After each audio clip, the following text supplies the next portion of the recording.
तो हेलो। चलिए आज का सीरीज का टॉपिक जानते हैं। आज हम सीखेंगे कैस्केडिंग एल्गोरिदम और स्पेसिफिकेशन के बारे में। और देखिए स्पेसिफिकेशन क्या होता है। अगर मान लीजिए आपको वेबसाइट में किसी भी एक एचटीएमएल एलिमेंट पे मल्टीपल सीएसएस सीएसएस सिलेक्टर से सिलेक्ट करके मल्टीपल सीएसएस स्टाइल दिया हुआ है, तो कौन सा सिलेक्टर का स्टाइल अप्लाई होगा वो डिटरमाइन करने के लिए यहाँ पे स्पेसिफिसिटी अप्लाई होता है। ठीक है, तो स्पेसिफिसिटी अप्लाई कैसे होता है, तो हमको पहले स्क्रीन में जाना है, फिर हम देखेंगे। तो मैं कंप्यूटर स्क्रीन में जाते हैं हम, तो हम अपने स्क्रीन में आ चुके हैं। और अब देखिए स्पेसिफिसिटी का डेफिनेशन देखिए।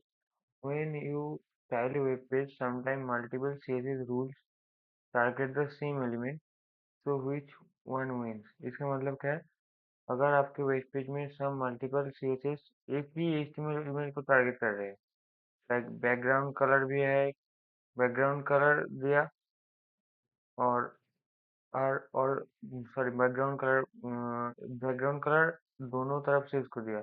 एक सिलेक्टर ने बोला उसका बैकग्राउंड कलर है ब्लू, एक ने बोला रेड, तो कौन सा अप्लाई होगा, तो इसके लिए हमको स्पेसिफिसिटी जानना पड़ेगा। That specificity comments. It basically the weight system determines which rule is more powerful than specificity, stronger rule and browser applies। ठीक है, अब देखना इसका एक वेट है, उसके कॉरस्पॉन्डेंस से हमको पता चलता है कि कौन सी चीज़ का वैल्यू ज़्यादा है और कौन सा अप्लाई होगा।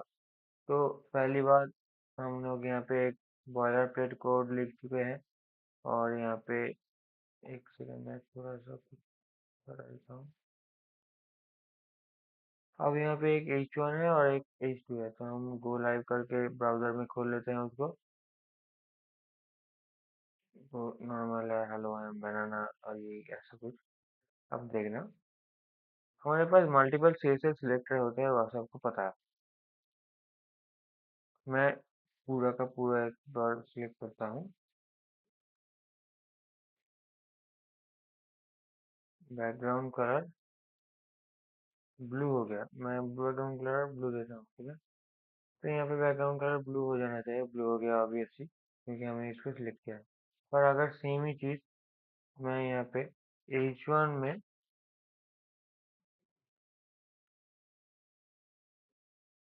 कर देता हूँ बैकग्राउंड कलर येलो,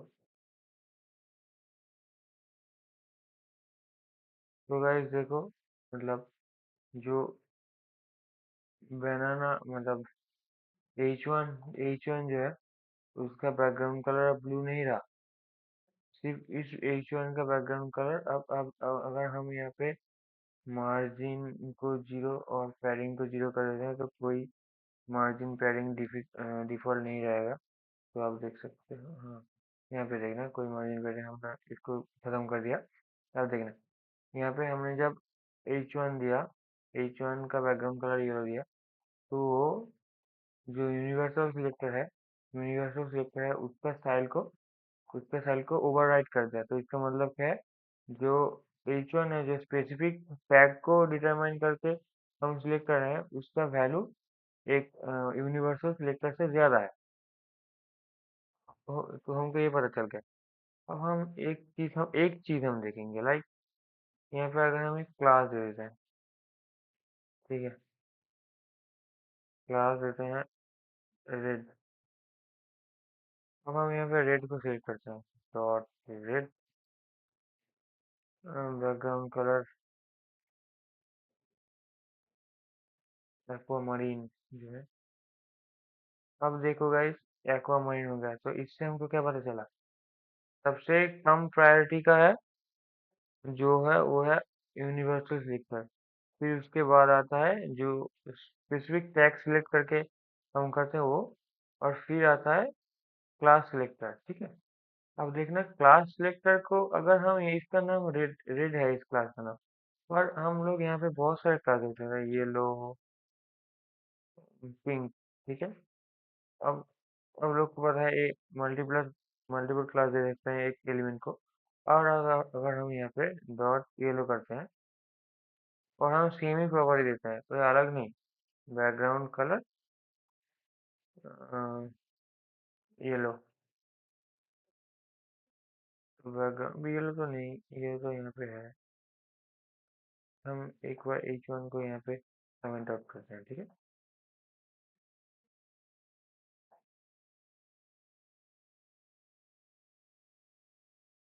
यहाँ पे देखना। सॉरी, मैंने स्पेलिंग गलत लिखा येलो का, मतलब स्पेलिंग तो सही लिखा पर यहाँ पे जो जहाँ पे स्प्लिट किया है उसका स्पेलिंग गलत था, तो हम गलत स्पेलिंग से ही करेंगे। अब देखना, देखो गाइस, बूम, यहाँ पे सेम है। ये तो दोनों ही क्लास हैं। क्लास में भी डिफरेंस देख सकते हो भाई। अगर मैंने रेड दिया उसके बाद येलो दूंगा मतलब नीचे, तो येलो रेड को ओवरराइड कर देगा। ऐसे ही अगर मैं यहाँ पे डॉट पिंक दूंगा और बैकग्राउंड कलर को मैं यहाँ पे पिंक कर दूंगा,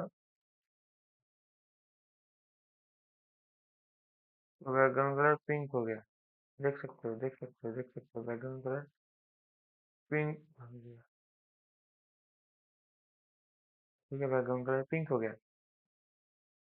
तो इससे हमको क्या पता चलता है, जो अगर हम क्लास से सिलेक्ट करें, क्लास से सिलेक्ट करें, तो जो क्लास सबसे नीचे डिफाइन हुआ होगा वो बाकी ऊपर दो क्लास को ओवरराइड कर देगा। सेम ही चीज अगर है, it is like a programming language when you define a variable with some value, then same variable को आप दूसरा वैल्यू दे देते हैं, तो उसका वैल्यू चेंज हो जाता है।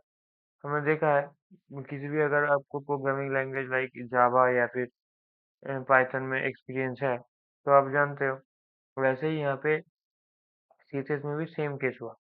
यहाँ पे रेड को ओवरराइड कर दिया येलो ने, येलो को कर दिया पिंक ने। अगर हम यहाँ पे रेड को कंट्रोल एक्स करके यहाँ पे पिंक के नीचे देंगे, तो देखना इसका, ये अब रेड हो जाएगा क्योंकि ये सबसे नीचे है।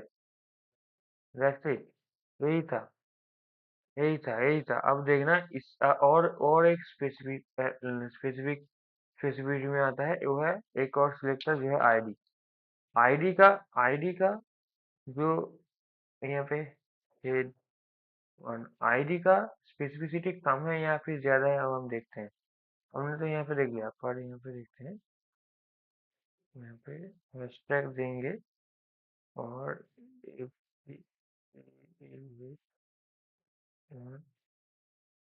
बैकग्राउंड कलर ये दे देंगे। अब देखना, तो देखा गाइस, यहाँ पे आईडी का जो स्पेसिफिसिटी है, जो प्रायोरिटी है, वो क्लास से भी आगे है, मतलब क्लास से भी ज्यादा उसका स्पेसिफिसिटी है। तो अगर कोई हेड आईडी रहेगा तो उसको प्रायोरिटी ज्यादा मिलेगा। पर सबसे ज्यादा प्रायोरिटी किसको है आपको मालूम है? पहले का क्लास में हमने देखा था, वो है इनलाइन सीएसएस। आप कोई भी सीएसएस एचटीएमएल एलिमेंट में डायरेक्ट से एकदम से अगर आप इनलाइन सीएसएस अप्लाई कर दिए तो वो एक गुरु मंत्र हो गया, उसका प्रायोरिटी सबसे ज्यादा है। यहाँ पे अगर हम बैकग्राउंड कलर ब्राउन कर देते हैं, ये ब्राउन ही होगा, यह ब्राउन ही होगा, ये ब्राउन ही होगा। ठीक है, यही है स्पेसिफिसिटी। आप लोग समझ गए, स्पेसिफिसिटी आप लोग समझ गए, किसके बाद क्या होता है क्या नहीं होता है, ये आप समझ गए। वैसे और सेम चीज अगर आप आईडी के साथ करेंगे, यहाँ पे दो तीन मल्टीपल आईडीज भी हो सकते हैं। इसके नीचे का आईडी का अगर सेम प्रॉपर्टी होगा तो उसको ओवरराइड कर देगा। तो एक सिंपल सा थ्योरी था, कॉन्सेप्ट था, जो आप सभी को जानना चाहिए था। ये जानना बहुत इंपॉर्टेंट है, इसलिए हमने करा दिया, छोटा सा वीडियो था। और देखिए यहाँ पे कैस्केड एल्गोरिदम, पोजीशन ऑर्डर, मतलब देखे ना, तो ये देख रहे हैं, the CSS stands for Cascading Statistics. The cascade is the algorithm for solving conflicts where multiple CSS rules apply to HTML element. It is the reason the text of the button styled to the इसका ये इसका जो मतलब example था उसके लेके किया था। बाकी सब हमने कर लिया कि कैसे कैसे कि कौन किस किस प्रॉपर्टी से कैस्केड एल्गोरिथम लगता है, वो देखते हैं। पोजीशन ऑर्डर अपेरेंस, मतलब द ऑर्डर हुई सीएसएस रूल्स अपेयर, मतलब जो एकदम से नीचे रहेगा उसका प्रायोरिटी ज्यादा होगा, एक ही सिलेक्टर का, लाइक क्लास सिलेक्टर अगर होगा तो ऐसा होगा। स्पेसिफिसिटी देखना, ये ग्रेटेस्ट से लोअर है। लाइक इनलाइन सीएसएस का प्रायोरिटी सबसे ज्यादा है, मैंने क्या बोला, उसको गुरु मंत्र बोलते हैं। फिर आते हैं आईडी, फिर आते हैं क्लास, फिर एलिमेंट, फिर यूनिवर्सल। तो यूनिवर्सल सीएसएस का जो प्रायोरिटी है वो सबसे कम है। ओरिजिन भी है एक important, some CSS rules weighted to more heavily than other, specially important type rule.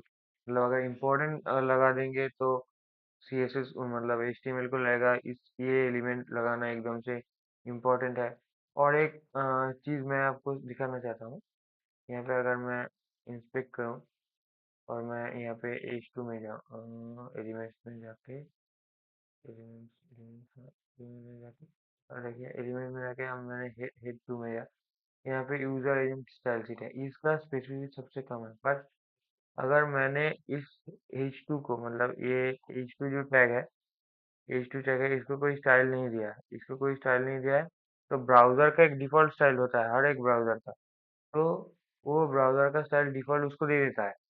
इसको कहते हैं यूजर एजेंट स्टाइल शीट। अगर यहाँ पे देखना डिस्प्ले ब्लॉक है, अगर मैं यहाँ पे H2 को सिलेक्ट करता हूँ, यहाँ पे अगर मैं H2 को सिलेक्ट करता हूँ और यहाँ पे अगर मैं डिस्प्ले फ्लेक्स कर देता हूँ, तो देखना वो जो, ये देखना ये कट हो गया, मतलब ये अब अप्लाई नहीं हुआ, ये डिस्प्ले फ्लेक्स हो चुका है, डिस्प्ले यहाँ पे फ्लेक्स हो चुका है।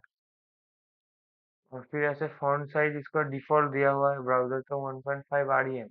अगर मैं इसको फॉन्ट साइज भी चेंज कर सकता हूँ, फॉन्ट साइज मैं अगर चेंज कर दूँ जैसे 20 पिक्सल, तो वो नहीं रहेगा। देखना चेंज हो गया, 1.5 REM से 20 पिक्सल में आ गया, 20 पिक्सल में आ गया। तो ऐसे ही margin block start, font weight ऐसा है, तो हम उसको चेंज कर सकते हैं। और जब कोई हम लोग कुछ भी नहीं करते हैं, डिफॉल्ट जो होता है, तब ये यूजर एजेंट स्टाइल से अप्लाई होता है। तो इसका प्रायोरिटी जो लेवल है सबसे कम है। हमने हमने ये सब जान लिया। तो और हमको पता है इनलाइन स्टाइल का सबसे प्रायोरिटी ज़्यादा है। तो हमारा ये सीरीज का लेक्चर आज खत्म होता है। एक सिंपल सा कॉन्सेप्ट था, मैंने सोचा ये इम्पोर्टेंट है इंटरव्यू के टाइप ऑफ व्यू से, तो मैंने ये करा दिया। तो अब हल्के में मत लेना इस कोर्स को। अब सबको लग रहा होगा बेसिक बेसिक चीज़ें, पर हम लोग गियर शिफ्ट करेंगे और बहुत अच्छा अच्छा प्रोजेक्ट आएगा। तो ऑल राइट गाइस, आज का वीडियो कैसा लगा? अगर अच्छा लगा तो लाइक करना, कमेंट करना, शेयर करना, और प्लीज़ चैनल में नया हो तो सब्सक्राइब कर दो। हम लोग को मोटिवेशन मिलता है रोज रोज वीडियो बनाने के लिए। और हमारा थोड़ा एग्जाम चल रहा था, इसके लिए थोड़ा दिन वीडियो नहीं आ पाया, उसके लिए सॉरी। पर हम वीडियो लाएंगे, ये कोर्स हम खत्म करेंगे, बहुत अच्छा अच्छा प्रोजेक्ट भी बनाएंगे। पर अभी हमारा काम है बेसिक्स को क्लियर करना और रोज प्रैक्टिस करना और रोज पढ़ने बैठना, ठीक है? तो चलिए गाइस, मिलते हैं दूसरी वीडियो में।